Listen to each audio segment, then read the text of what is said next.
Good evening and welcome to Community ISD's State of the 2022 Bond. I'd like to welcome you that are in the audience tonight and also those of you that are joining on our Facebook Live tonight. As we move forward, I'm going to do a short presentation for you to give you an update on where we are with our 2022 bond program. And then at the end, we will have an opportunity for all of you to ask questions, and we will be answering those. If you are online, you can put your questions in the chat, and then we will address those questions at the end of the presentation. If you're in the audience, we are going to limit your questions to 2 minutes. And that way we can make sure that we address all of the questions that we have tonight. So we will move on. Don't forget, online folks, put yours in the chat, and Mr. Welch will be letting me know what those questions are when we get to the end of the presentation. So we'll start off with why are we having this State of the 2022 Bond Forum for you, our community, and that was because it was a request when we did this bond program, when we campaigned and talked about the bond, when we gave all of the facts for the bond. We were asked several times if we would be updating the community on the progress of the bond as we move through the bond program. So we will be having a State of the Bond each year, letting our community know what projects have been completed and what projects are yet to come. So we'll start off tonight with our presentation and just briefly go back over why did we need this bond. We have a lot of new people in our community, people who weren't here when we went out for this bond and when this bond was passed. So we just want to reiterate the reasons that we decided to go out for the bond, the reason that the board voted to have an election and to ask our community for the bond program. So these were our three main reasons that we were working with at that time. We knew that we were going to have at least 7,500 new homes by 26-27, that all of our campuses were going to be over capacity in 23-24, and that we were going to have at least 6,000 students enrolled in Community ISD by 26-27. We are currently setting at 4,650 students in the district as of this year, so we know we are trending towards that number quickly. What was proposed in the bond? There's been several questions just recently about what the bond included and what it did not include. So tonight we just want to make sure that we review what was approved in the bond program, what was brought to the board from our facilities committee, and then what the board approved and was put out for an election in May of 2022. We had three propositions with the bond program. Proposition A was in the amount of $595 million. That was to include 4 new elementary schools, Dodson, Elevon, Ellis, and Riverside.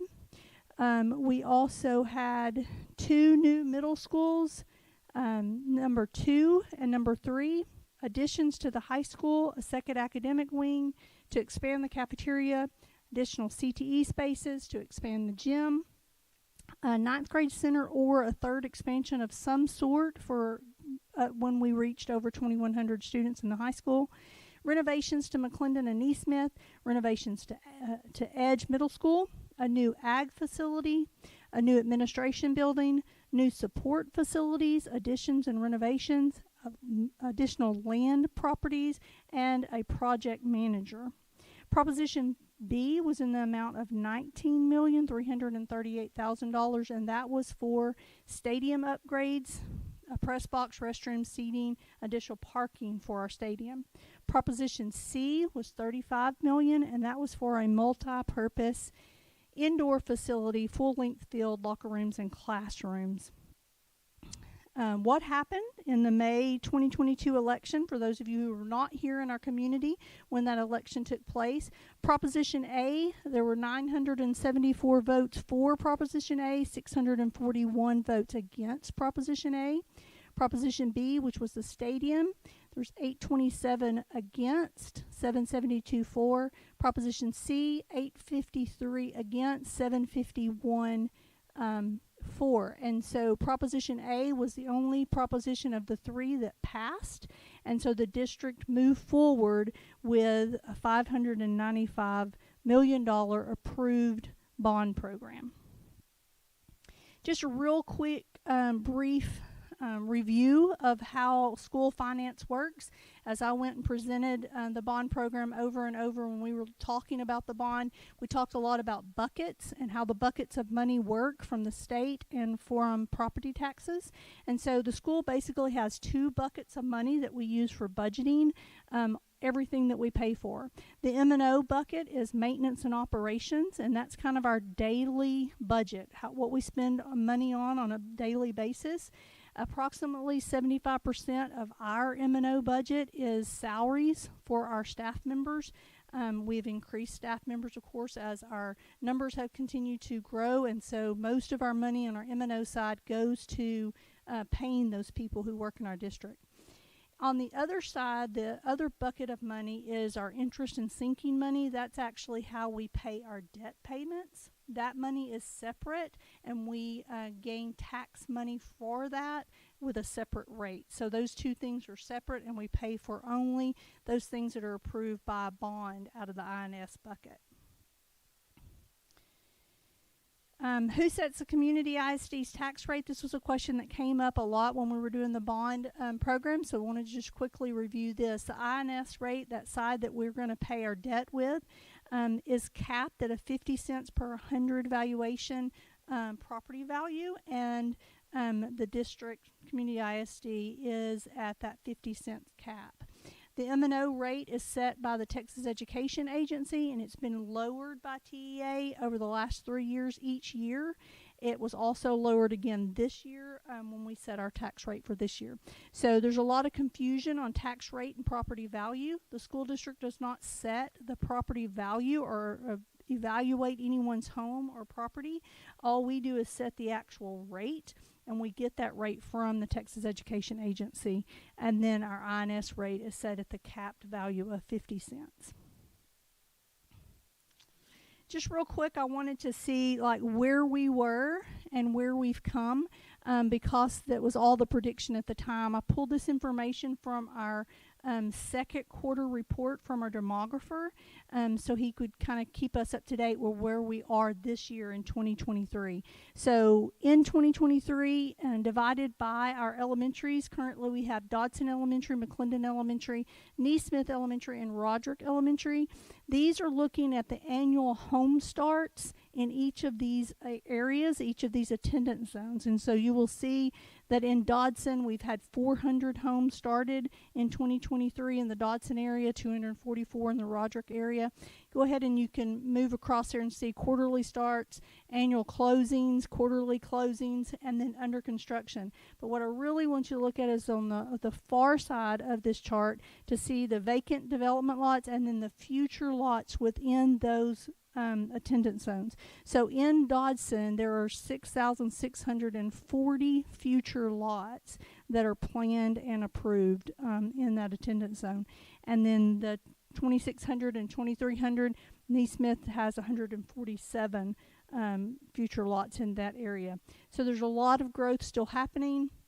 From what we looked at before we passed this bond, we are trending very close to exactly what they told us. So total for our 4 elementaries right now, there are 11,779 future lots for new homes to come into our district.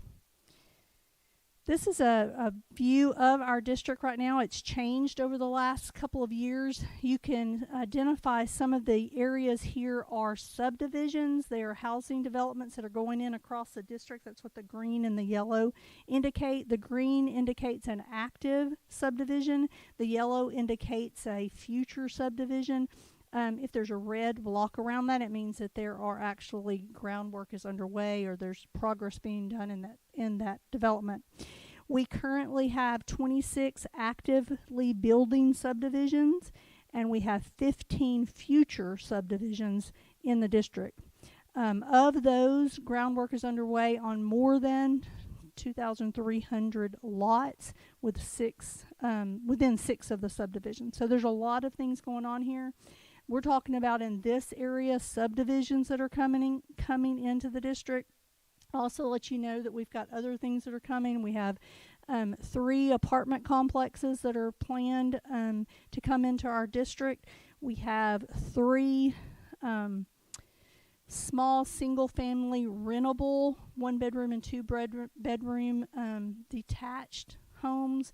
They are called multiple things. One development's calling them casitas. One development's calling villas.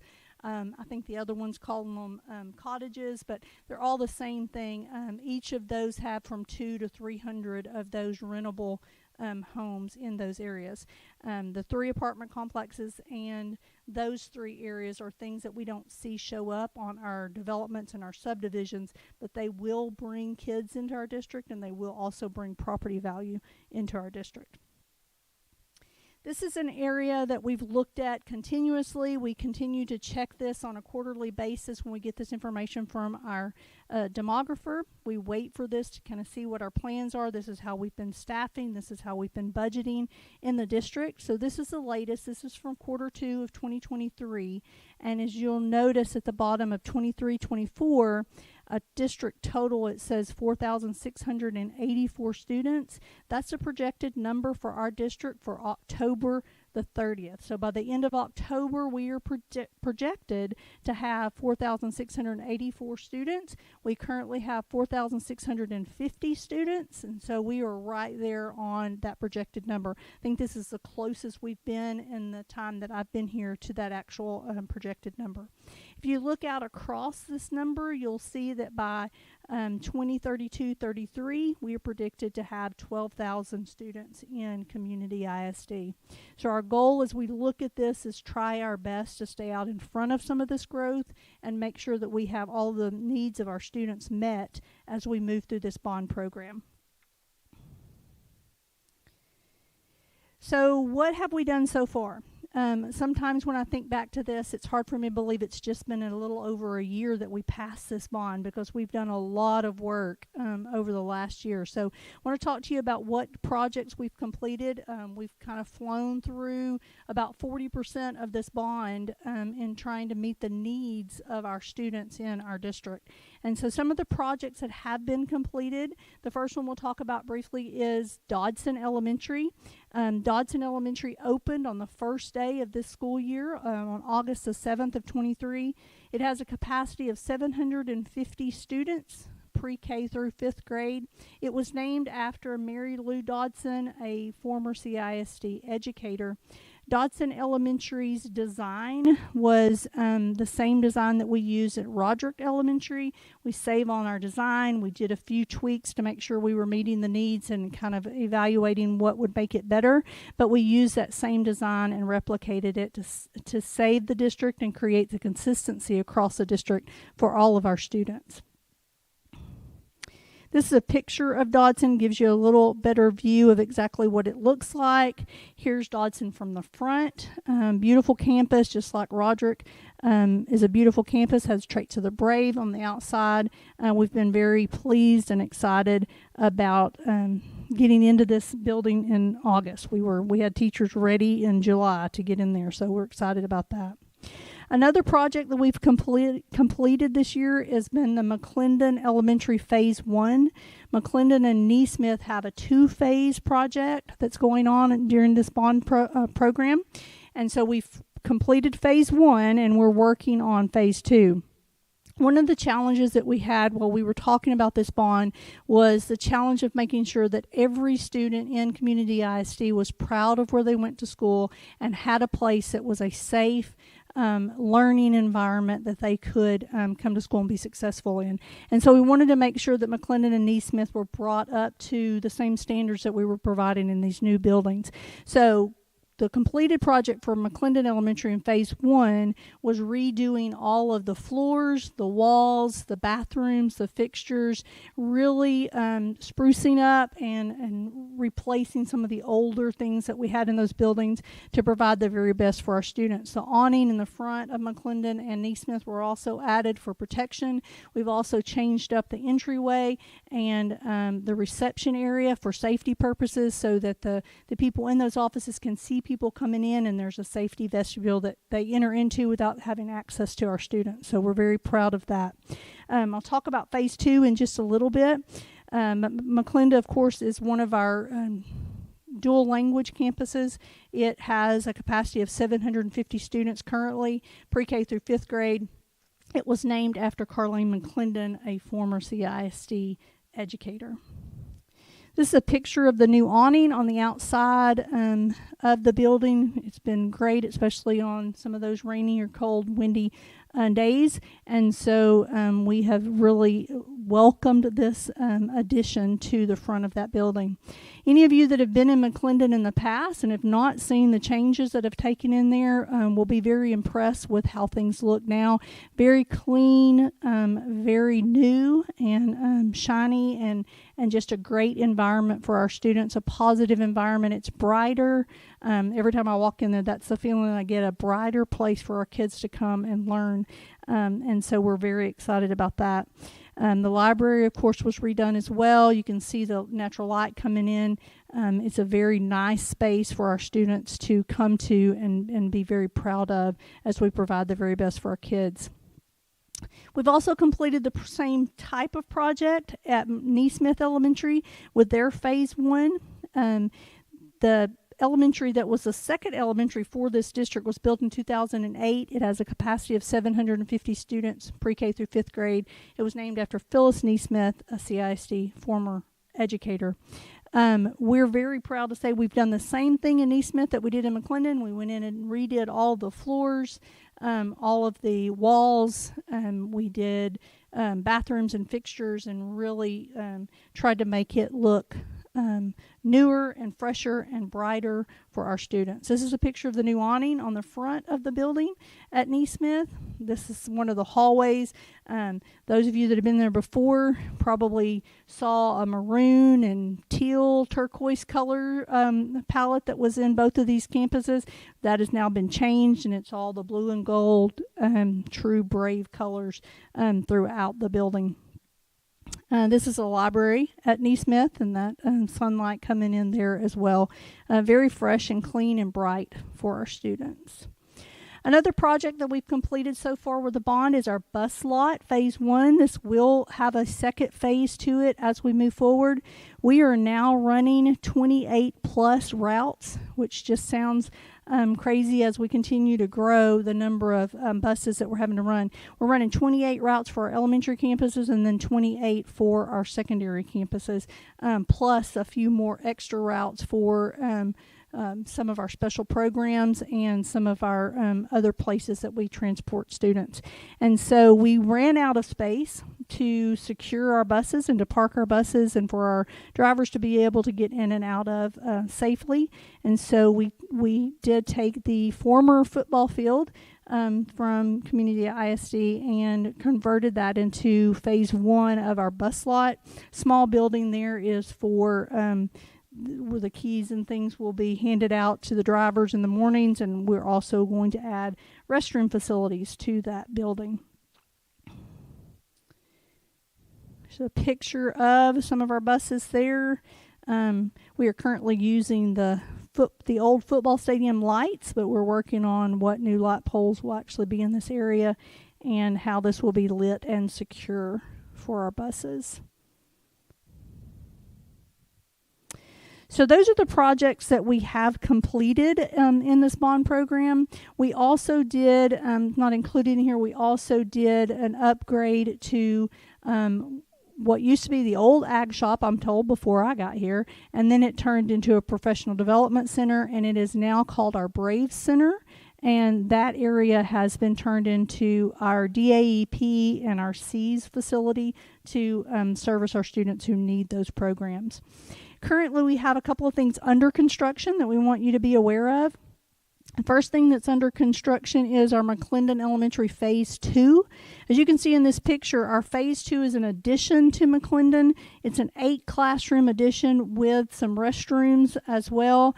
One of the things that I want to focus on, you knowing that these 8 classrooms there are being built to also be a storm shelter. So when this is finished and ready for us to occupy in January of this school year, we will have a storm shelter on all of our elementary campuses that will house all of the students on that campus. And so this addition will be coming on. We'll open that in January. In addition, next summer, we will be looking at the roof area and all the the things you really don't see as much. The roof, the air conditioners, really looking to see what other repairs or replacements we need to do on these during the phase 2 area. This classroom addition will increase the capacity of McClendon Elementary to 900. So we'll go from a 750 capacity to a 900 capacity in McClendon when this is complete. There's also going to be a little courtyard in between those two spaces for teachers to use for outdoor education, outdoor activities. It's a picture of that. Those of you that are wondering what is that construction still going on back there, this is our phase 2 or part of our phase 2, and this will be completed when students return from their Christmas break. We'll be ready to start looking at how soon we can move into this area and occupy that. A little bit closer up, where of course these pictures, we're making progress every day, so they're probably a little bit outdated, but we are making progress on getting this complete. Neesmith Elementary has the same thing. You'll notice that their courtyard between the original building and this new shelter is a little bit smaller, and that's because our property line is right at the edge of those trees, and so we had to scoot this as close to the building as we possibly could.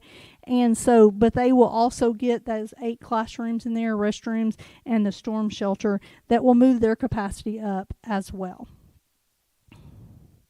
So another picture here on the back side. Those of you that have seen those campuses know we had to reroute how we were dropping kids off and picking kids up. But this is the reason that we had to do that. We wanted to be able to add this space and also that shelter to these campuses.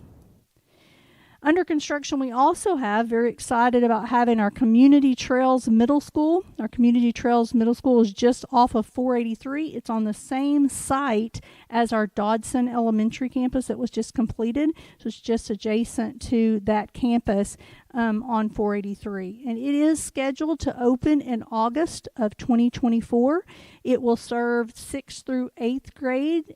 We are really busting at the seams at Edge. We've got our 6th graders over in Ellis because we don't have enough room in the Edge building for them. So next year we'll split those two campus. We'll split that campus, and half of those middle school students will go to Community Trails Middle School.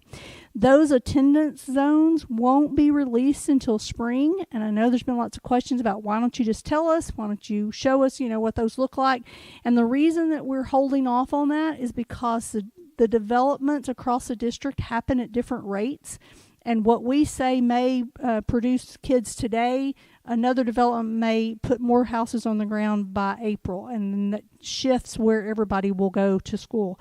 And so we wait until we know where students are going to be coming from, what houses are going to be on the ground, what houses will be producing kids, so that we can get these two campuses as even as we possibly can. At Community Trails Middle School, there is a football field just in the back there, if you'll see, with a track.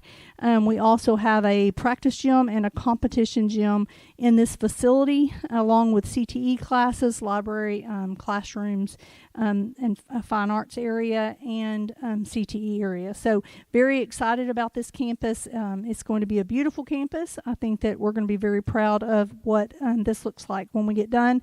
Very excited about moving into this area in August of 24. This is another picture of that campus. The front of the campus is actually there where you see all those cars parked. And the middle area there where that awning is on there is where the entrance is to this facility. On this side of the screen, the bottom part of the screen, that's a classroom wing, 2-story classroom wing. On the other side, the top of the screen, is the gym, the cafeteria, and the practice gym. So that area. This is another view of the Community Trails Middle School. And there it is. This campus is Ellis Elementary. This is another replica of the same design that we've used in our elementary campuses. This campus is under construction in Josephine, just off Main Street, between Main Street and Greenville. And it is scheduled to open in August of 24 as well. So in August of next year, we will be open a middle school campus and an elementary campus on two opposite sides of our district. This will serve pre-K through 5th grade and will take up some of the overcrowding that we're beginning to see on that side of the district. This is another picture of Ellis. It looks very similar to the other campuses. And then what else have we done with this part of the bond so far? So we have also acquired land. Land was a part of the bond program, and what we wanted to do as a district was to find the best places for our students, to acquire land for our students to have campuses across the district that they could attend. And so far, the things that we've done, we did have 2 areas in the Elevon development. If any of you are familiar with that, that's a development that's just on right at 78 and 6. And there's planned to be 4,500 plus homes in that development. There's actually 7 different builders that are building in that development. We have a site in the northern part of that development and a site in the southern part of that development. We have a donated site by John Marlin and his development group on the southern part of that development, and then we have a purchase site in the northern part of that development. That design will be, elementary number 6 will be the same design that we've used in our other campuses. That elementary will be named Elevon Elementary. That was part of the donation agreement with this development group, is that they would get to give input into what the name of that elementary would be, and that is what they have requested that to be. So the other site, the southern site, is not a site that will be covered, a campus that will be covered by this bond program. It will be something for the future. So it will be a future site that the district will have to decide on going out for an additional bond, and then when in the future they would want to do that, they will already have the land available to build that campus on. With 4,500 homes in one development, that development will fill both of those campuses. We also acquired land at Nicholson Ranch. So we bought 59 acres out of a Nicholson Ranch project, which is right off of 483. And it is a housing development that is coming in there very close to Bear Creek. And that is the site of Dodson Elementary and Community Trails Middle School. It's going to serve that side of the district as we move forward. We also bought 81 acres in the Josephine area. That's where you see Ellis Elementary, showed the construction of that. And then it will be the Community Creek Middle School in the future. So middle school number 3 will be on that 81 acres as well. That will serve those students on the west side. We also have a donated tract inside the Riverfield development, which is just off 6 in Josephine. It's a site that was donated by D.R. Horton for our elementary number 7. We don't have a name for elementary number 7 at this point, but we'll be working towards that as we get closer to building that site. This will serve 800 homes in the Riverfield development, and will have the same design as our other elementaries in the district. When we say it'll serve 800 homes, Riverfield development is going to be much larger than 800 homes, but only 800 homes will be inside the Community ISD district. The rest, the northern part of Riverfield, will be in the Caddo ISD district. So we'll have one elementary in there to serve the homes that are within our district. So that's all of the land that we have acquired, and we are a good place. We now have land for all of our projects that we have. And so where are we with the next step? So things are under construction. We've built things, and now we have to look at what are we designing, what's our next phase. And so we have several things that are in a design phase right now. The first one is the Community High School Phase 1 addition.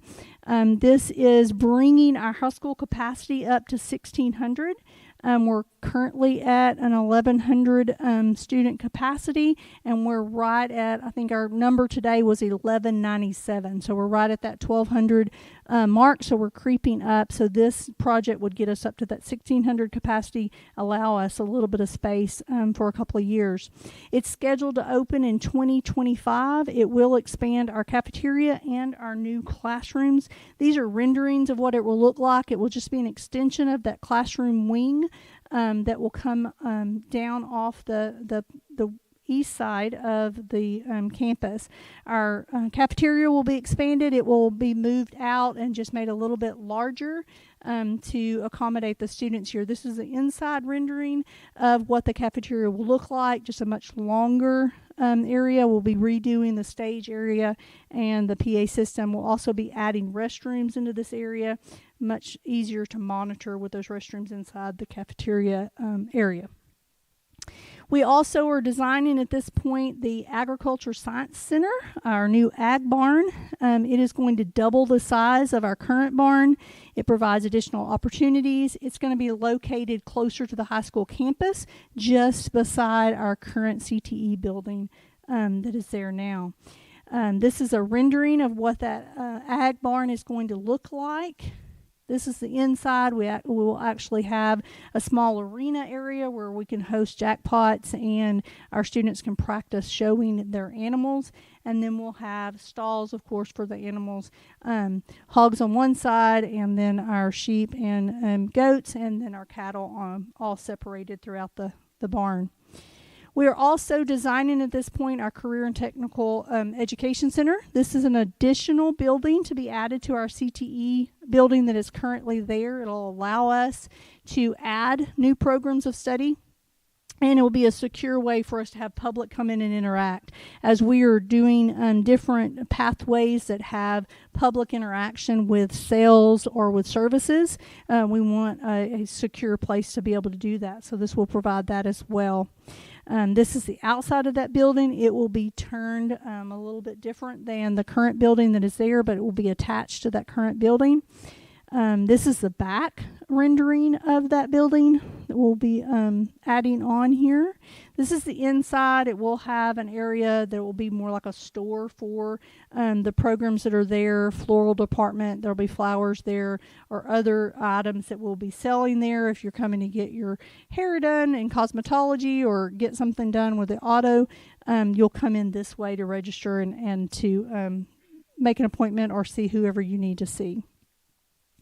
The new floral area will be in this building. We are growing out of our cosmetology space in the current building, and so the cosmetology will spread over into the current floral area for a second classroom, and the floral department will be in the new area. We're also designing at this point a new admin building. We currently have some administrators housed in the old Ellis area, and then we have 2 portable buildings that we have the remainder of those central office staff members in. And so we will be looking at the design of this new admin building and moving all those people over into that space and getting rid of those portable buildings that we pay monthly for. This will be located on the former Little League baseball fields and will be here on the main campus. This is an outside view of what that administration building will look like. This is an aerial view of that building. Here is the planned boardroom for our Board of Trustees meetings and business. This is one of the conference rooms. This is actually the board conference room. The board will be having their executive sessions and any trainings that they have to have. This is our C&I department, curriculum and instruction department, and their workspaces that they will be occupying. This is one of the hallways with some of our receptionists and our secretaries and other offices that are in there. So that is a lot that we've either built or we're designing and getting ready to build, but we also have, with $595 million, we also have a lot of things that are still coming up. So the future projects that we still need to build to make sure that we have met what the voters told us they wanted us to build, and that is elementary school number 6, which will be Elevon. That will be in 2027 or later, depending on how fast growth comes and how much financial capacity we have as a district. ES number 7, which will be in Riverfield subdivision, 2029 or later. We have Community Creek Middle School in 2028 or later. Service building, Edge Middle School expansion, the bus lot phase 2, and the high school phase 2, 2029 or later. Just to give you an idea of what we've already done so far, I've told you that we've done a lot. We spent about 40%. We've completed about 40% of this bond program. We had a $595 million bond that passed. And so one of the things that I said repeatedly when we were working on this bond was we don't get that $595 million immediately. Nobody rolls up with a big truck of cash for us to start spending. We sell those bonds throughout the years that we need them, and as our district has the financial capacity to pay for them. So we don't ever want to sell bonds if we don't have the financial capacity to pay for them. So we've sold them over this last year at different times during the year to meet the needs that we had at that time. We do take in consideration the property values and what capacity we have. As of September 2023, we have sold $239.5 million out of the $595 million, which leaves us over $300 million that we still need to spend towards our projects. Everything is staying within budget, and we believe we still have a budget that will be able to deliver those things that we just went over on that other slide. There's been a lot of questions about future bond sales and what will we look at next, and when will we look at that. Just want to reiterate with you that we really look at those numbers when we get to our taxable values. When we find out what our taxable values are, we get preliminary values in April, and we get certified values in July. That gives us an idea if we have enough property value to be able to pay for the bonds that we need to sell. So we're watching two things. We're watching what are the needs of our kids, what space do we need, how do we take care of the people in our district, and then when do we have the financial capacity to pay for those things, because we never want to get out and overextend ourselves as a district and not be able to pay for those things that we are building or getting for the district. Some upcoming challenges that we're looking at as we try to complete this bond program and give our community exactly what they asked for during this bond program is there's inflation across all industries and groups. I'm sure all of you know that if you went and bought a gallon of milk in May of 2022 and you walked in today and bought a gallon of milk, you're probably paying almost double for that gallon of milk. That's happened across all industries, including construction and all the trades that go with that. And so we're challenged with always working really hard. We have a fantastic group of people who work, WRA and Poe Construction, along with Julie Sands, our Chief of Construction and Design, meet weekly to find ways for us to stretch every dollar that we have to meet the needs of our kids. Number 2, homestead exemptions hurt school districts. Just want you guys to understand that as taxpayers, everybody is very excited about the homestead exemption. The homestead exemption going from $40,000 up to $100,000 in evaluation. And while as taxpayers we are all very excited about that, and that will be voted on, and I doubt very seriously there's any chance of that not becoming a thing that happens. But what that does to school districts is that takes away $100,000 off of the property values per those evaluations. And so the property values we're working with to find out if we have financial capacity or not drop tremendously with that $100,000 exemption hitting the school districts. The state has said that we're going to be covered with a hold harmless formula, but that hold harmless formula has not been posted yet, and it is very unlikely that it will cover the full hit that those exemptions have on the total property values.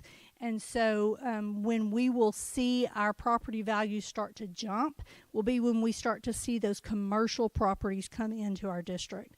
And so there are several things coming. When Starbucks hits the ground, that will be an increase in our property taxes. When the businesses start to develop in in our district within the different towns, then we will see an increase in our property values and our capacity for being able to sell bonds, and our capacity for being able to pay for all of these things will increase. Of course, when you increase houses, it increases the property value too, but houses generate kids, which just kind of compounds. You're just paying for what came out of that house. And so when you start getting commercial properties that aren't producing additional kids, those property values can stand alone and will increase your overall value. So what's next? We do realize that we have growth that is coming, and that the growth is creating needs beyond what was in this bond program. When I told you earlier that we're going to be at 12,000 kids, what this bond program is about will not take care of 12,000 kids. And we know that's coming, and we know we've got to prepare for that. But we also have a responsibility as a district to be fiscally responsible in that planning, and not to get out over our skis, not to get out overextended, so that we're not able to pay for the things that we need to pay for. We do understand that there is a need in our district for a stadium. That was one thing that did not pass before, and we have realized it even more, that we are really getting to the point where that is an issue and a concern. We are currently, I told you earlier, we're currently at 1197. The cutoff for a 5A district in the last realignment was at 1299. And so we are within 50 to 100 kids. There's a rumor it's going to be 1250. So the 50 to 100 kids of moving into that 5A classification. And so there is definitely a need for facilities. These facilities were built for 2A districts. And so there's that need for the larger facilities to accommodate the size programs that we're going to be having.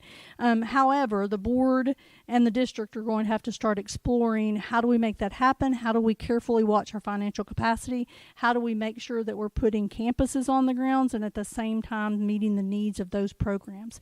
So a new stadium was not in this bond program, but could be something that the board and the district looks at for future bonds and bond programs as we move forward. Any questions?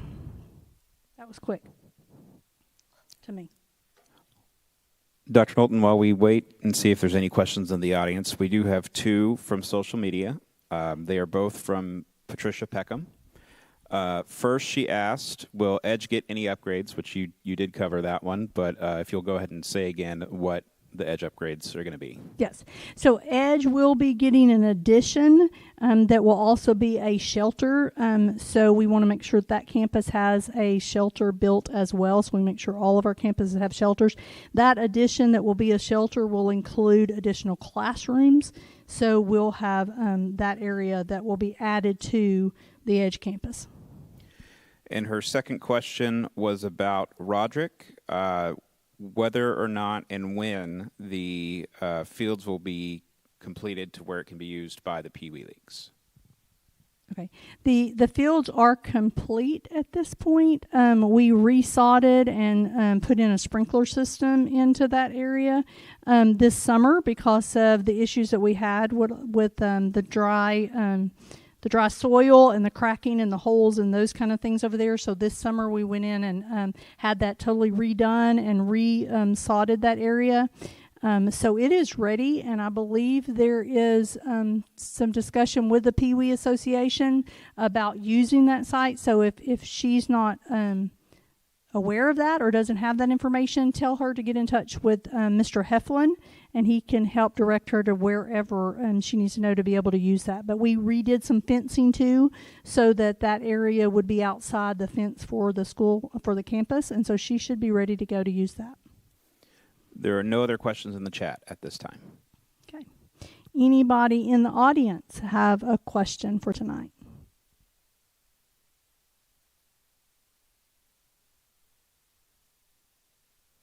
It looks like we have no questions in the audience as well.